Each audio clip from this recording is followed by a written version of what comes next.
जय श्री कृष्णा।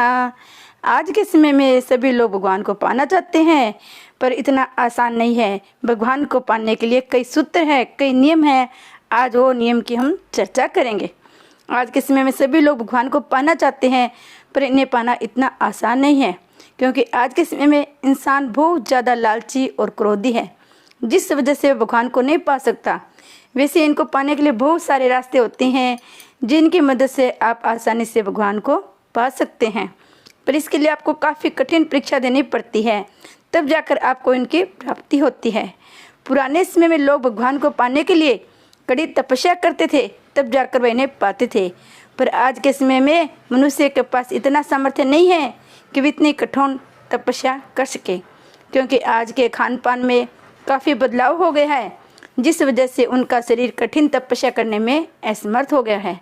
आज हम आपको बताएंगे कि आप भगवान को कैसे पा सकते हैं। गीता में इन्हें पाने के उपाय बताए गए हैं, जिनके माध्यम से आप इन्हें भगवान को भी पा सकते हैं। और भी कई सारे तरीके हैं जिन्हें अपनाकर आप भगवान को आसानी से पा सकते हैं।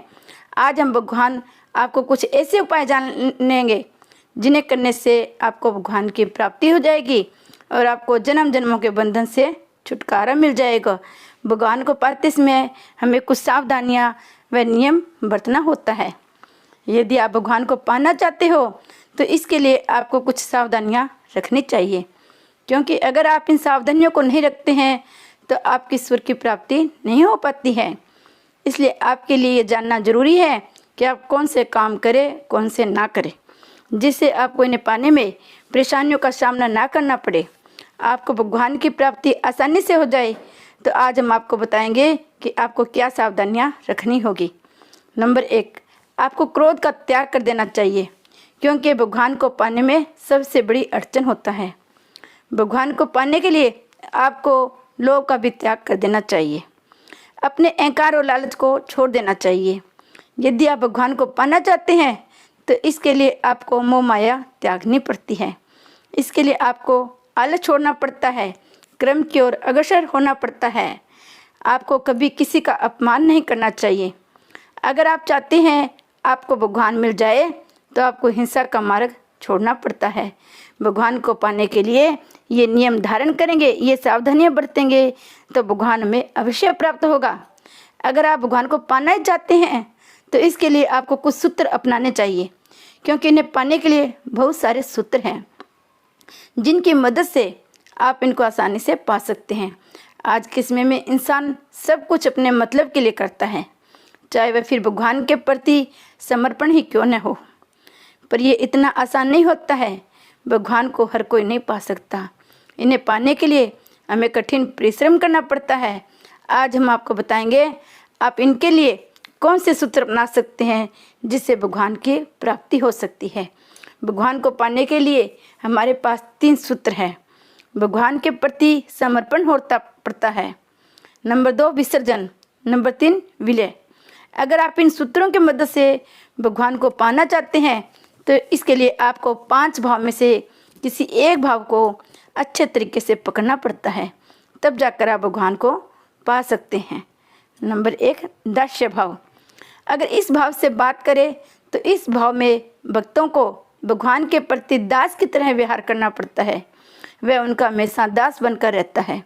जिस प्रकार हनुमान जी श्री राम के प्रति थे, इस भाव से भी आप भगवान को आसानी से पा सकते हैं, क्योंकि हनुमान जी भगवान राम के दास बनकर रहते थे, उनकी हर आज्ञा का पालन करते थे, जिस वजह से वे भगवान राम के बहुत प्रिय थे।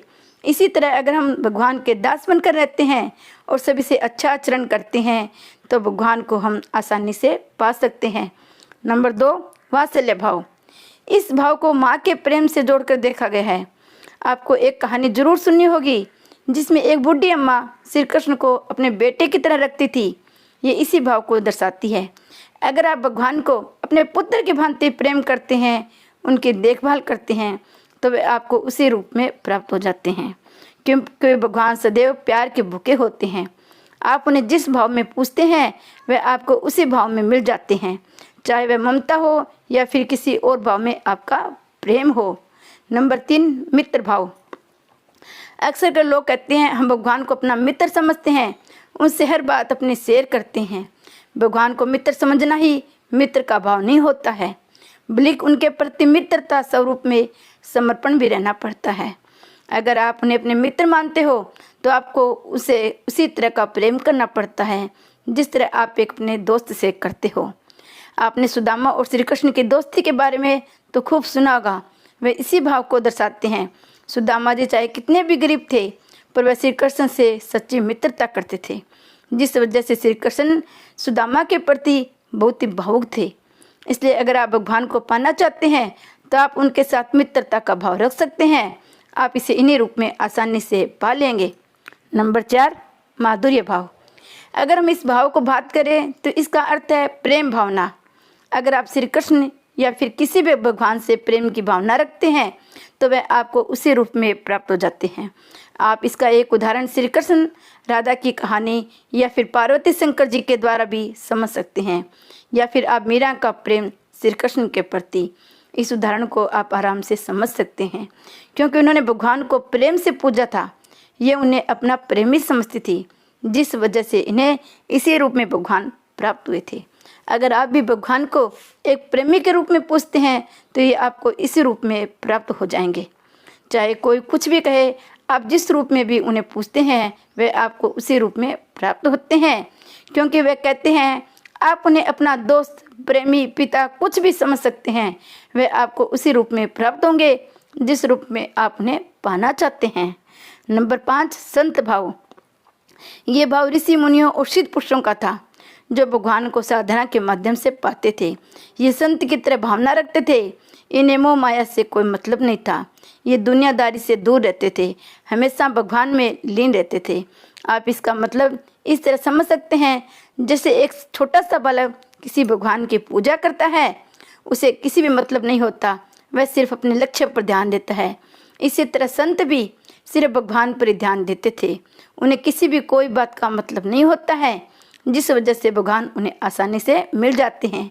पर ये इतना आसान नहीं होता है। संत भाव के लिए आपको सब कुछ छोड़ना पड़ता है, यहाँ तक कि आप मोह माया से दूर हो जाते हैं। आपका ध्यान सिर्फ भगवान में रहता है। अगर आप इस भाव से भगवान को पाना चाहते हैं तो आपको भगवान इसी भाव में भी आसानी से प्राप्त हो सकते हैं। कलयुग में भगवान को पाने के बहुत से तरीके हैं, बहुत से साधन हैं, पर भगवान के लिए परिश्रम करना पड़ता है। तो भगवान को पाना चाहते हो तो इस प्रकार पाओ। 3 प्रकार होते हैं जिनकी मदद से हम भगवान को पा सकते हैं।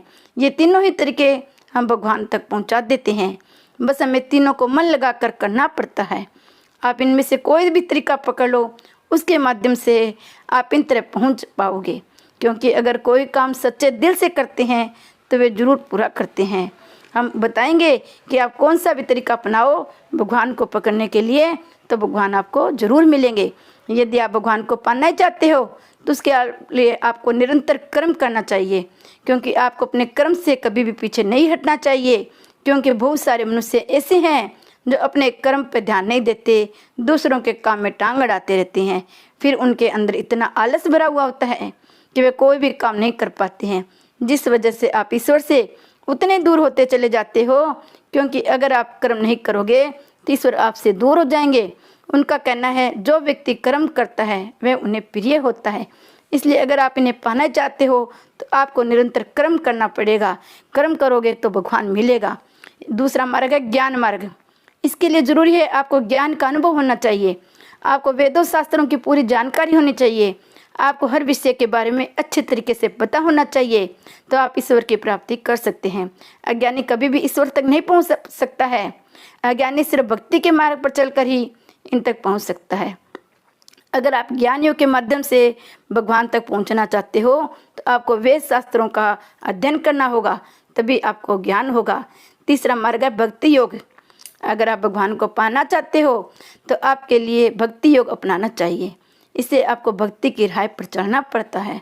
ये सबसे सरल योग है जिसके माध्यम से आप ईश्वर तक पहुंच सकते हैं, क्योंकि इससे आपको ज़्यादा कुछ नहीं करना पड़ता है। इसके लिए बस आपके मन में सच्ची भक्ति होनी चाहिए, आपका हृदय पवित्र होना चाहिए, आपको अपने इष्ट के प्रति समर्पित होना चाहिए।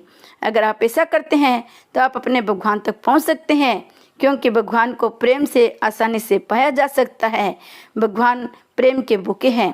और भगवान की भक्ति करनी चाहिए, ये आसानी से पहुंच सकते हैं। तो भगवान को कैसा पाए, इस ये निष्कर्ष निकलता है कि भगवान को प्राप्त करने का तरीका आपको पता चल गया है। आपको ये कथा अच्छी लगी तो कथा को शेयर, लाइक और ज़रूर करें, अधिक लोगों में भगवान को पाने का तरीका पता चल जाए। इसके अलावा आप अगर कमेंट में भी लिखे मुझे उपाय बताएं कि आपको ये उपाय कैसे लगे। श्री कृष्ण भगवान की जय।